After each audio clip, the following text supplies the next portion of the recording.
ಆಯ್ಕೆ ಮಾಡಿರುವಂತಹ ಬಿಜೆಪಿ ಸರ್ಕಾರಕ್ಕೆ ಹೇಳಿ ಧಿಕ್ಕಾರ. ಸರ್ಕಾರವನ್ನು ನಡೆಸಲಿಕ್ಕೆ ಹಲ್ಲಾಯಕಾರಿರುವಂತಹ ಮೋದಿ ಸರ್ಕಾರಕ್ಕೆ ಹೇಳಿ ಧಿಕ್ಕಾರ. ಗುಂಡಾಗಿರಿ ದಾಳಿ ನಡೆಸಿರುವಂತಹ ಮೋದಿ ಸರ್ಕಾರಕ್ಕೆ ಹೇಳಿ ಧಿಕ್ಕಾರ. ಗುಂಡಾಗಿರಿ ದಾಳಿ ನಡೆಸಿರುವಂತಹ ಮೋದಿ ಸರ್ಕಾರಕ್ಕೆ ಹೇಳಿ ಧಿಕ್ಕಾರ. ಸರ್ಕಾರವನ್ನು ನಡೆಸಲಿಕ್ಕೆ ಹಲ್ಲಾಯಕಾರಿರುವಂತಹ ಮೋದಿ ಸರ್ಕಾರಕ್ಕೆ ಹೇಳಿ ಧಿಕ್ಕಾರ. ರಾಷ್ಟ್ರಪತಿ ಭವನ ನವದೆಹಲಿ. ಮಾನ್ಯ ತಹಸೀಲ್ದಾರ್ ಅವರ ಮುಖಾಂತರ ಚಳ್ಳಕೆರೆ. ವಿದ್ಯಾರ್ಥಿಗಳ ಮೇಲಿನ ಗುಂಡಾಗಿರಿ ದಾಳಿ ಹಾಗೂ ನೀಟು ಹಗರಣ ಖಂಡಿಸಿ ಹಾಗೂ ಪ್ರಧಾನಮಂತ್ರಿ ನರೇಂದ್ರ ಮೋದಿ ಮತ್ತು ಗೃಹ ಮಂತ್ರಿ ಅಮಿತ್ ಶಾ ಅವರವರು ರಾಜೀನಾಮೆಗೆ ಒತ್ತಾಯಿಸಿ ಪ್ರತಿಭಟನೆ. ದೆಹಲಿಯ ಜಂತರ್ ಮಂತರ್ನಲ್ಲಿ 1 ತಿಂಗಳಿಗೂ ಹೆಚ್ಚು ದಿನಗಳಿಂದ ವಿದ್ಯಾರ್ಥಿಗಳು ಧರಣಿಯ ನಡೆದ ಮಕ್ಕಳು ಬಂದಿರುವ ನೀಟ್ ಪರೀಕ್ಷೆ ಪುನಃ ಮತ್ತೆ ಬರೆಯುವಂತೆ ಮಾಡಿತು. ಈ ಪ್ರಶ್ನೆ ಪತ್ರಿಕೆ ಸೋರಿಕೆಯ ಕಾರಣದಿಂದ 21 ವಿದ್ಯಾರ್ಥಿಗಳು ಆತ್ಮಹತ್ಯೆ ಮಾಡಿಕೊಂಡಿರುವ ಘಟನೆ ನಡೆದಿದ್ದು, ಈ ಭ್ರಷ್ಟಾಚಾರದ ವಿರುದ್ಧ ಶಿಕ್ಷಣ ತಜ್ಞ, ಪರಿಸರವಾದಿ ಹಾಗೂ ಸಾಮಾಜಿಕ ಹೋರಾಟಗಾರ ಸೋನಮ್ ವಾಂಗ್ಚುಕ್ ಅವರನ್ನು ದೆಹಲಿಯ ಪೊಲೀಸರು ಉಪವಾಸ ಸತ್ಯಾಗ್ರಹ ನಡೆಸುತ್ತಿದ್ದಾಗ ಬಲವಂತವಾಗಿ ಬಂಧಿಸಿದರು.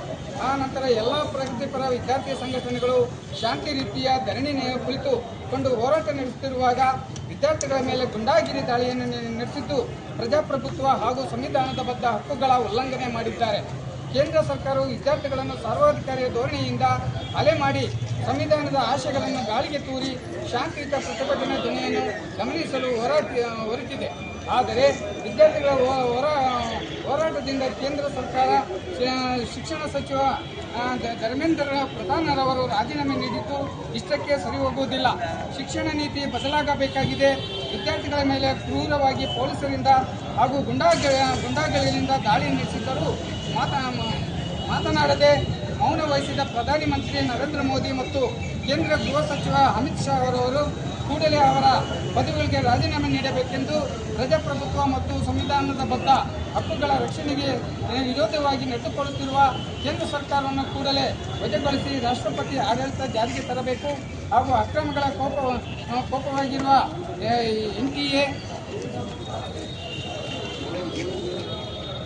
NTA ಸಂಸ್ಥೆ ಕೂಡಲೇ ರದ್ದುಗೊಳಿಸಬೇಕು. ಈ ಕೆಳಕಂಡ ಬೇಡಿಕೆಗಳು ಈಡೇರಿಸಬೇಕೆಂದು ಈ ಮೂಲಕ CITU ಸಂಘಟನೆ ಒತ್ತಾಯಿಸಿ ಮನವಿ ಪತ್ರವನ್ನು ಸಲ್ಲಿಸಲಾಗುತ್ತಿದೆ. ಬೇಡಿಕೆಗಳು: ಆತ್ಮಹತ್ಯೆ ಮಾಡಿಕೊಂಡ ವಿದ್ಯಾರ್ಥಿಗಳ ಕುಟುಂಬಕ್ಕೆ 1 ಕೋಟಿ ಪರಿಹಾರವನ್ನು ನೀಡಬೇಕು. ಎರಡನೇ, ಕೇಂದ್ರ ಸರ್ಕಾರವು ಪರೀಕ್ಷೆಗಳಿಗೆ ಸಂಬಂಧಿಸಿದಂತೆ ತನ್ನ ವೈಜ್ಞಾನಿಕ ಮತ್ತು ಅವೈಜ್ಞಾನಿಕ ಮತ್ತು ಖಾಸಗೀಕರಣ ಪ್ರಯತ್ನಗಳನ್ನು ನಿಲ್ಲಿಸಬೇಕು ಮತ್ತು NTA ರದ್ದುಗೊಳಿಸಬೇಕು ಹಾಗೂ ನೀಟು ಬ್ಯಾನ್ ಮಾಡಬೇಕು.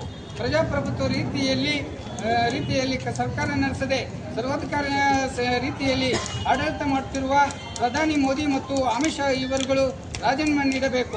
ಪ್ರಧಾನಮಂತ್ರಿಗಳು ನೈತಿಕ ಹೊಣೆ ಹೊತ್ತು ಸಾರ್ವಜನಿಕವಾಗಿ ವಿದ್ಯಾರ್ಥಿಗಳಿಗೆ ಕ್ಷಮೆ ಕೇಳಬೇಕು. ಸಂವಿಧಾನದ ಬದ್ಧ ಹಕ್ಕುಗಳ ರಕ್ಷಣೆಗೆ ವಿರೋಧವಾಗಿ ನಡೆದುಕೊಳ್ಳುತ್ತಿರುವ ಕೇಂದ್ರ ಸರ್ಕಾರವನ್ನು ಕೂಡಲೇ ವಜಾಗೊಳಿಸಿ ರಾಷ್ಟ್ರಪತಿ ಆಡಳಿತ ಜಾರಿ ತರಬೇಕು. ಪ್ರಶ್ನೆ ಪತ್ರಿಕೆ ಸೋರಿಕೆ ಹಾಗೂ ಅಕ್ರಮ ನಡೆದಿರುವವರಿಗೆ ಕನಿಷ್ಠ ಶಿಕ್ಷೆಯಿಂದ ಜೀವಾವಧಿ ಶಿಕ್ಷೆಗೆ ವಿತರಿಸಬೇಕೆಂದು ಈ ಮನವಿಯನ್ನು ರಾಜ್ಯ ಸರ್ಕಾರ ಕೇಂದ್ರ ಸರ್ಕಾರ ರಾಜ್ಯ ಸರ್ಕಾರ ಕೇಂದ್ರ ಸರ್ಕಾರ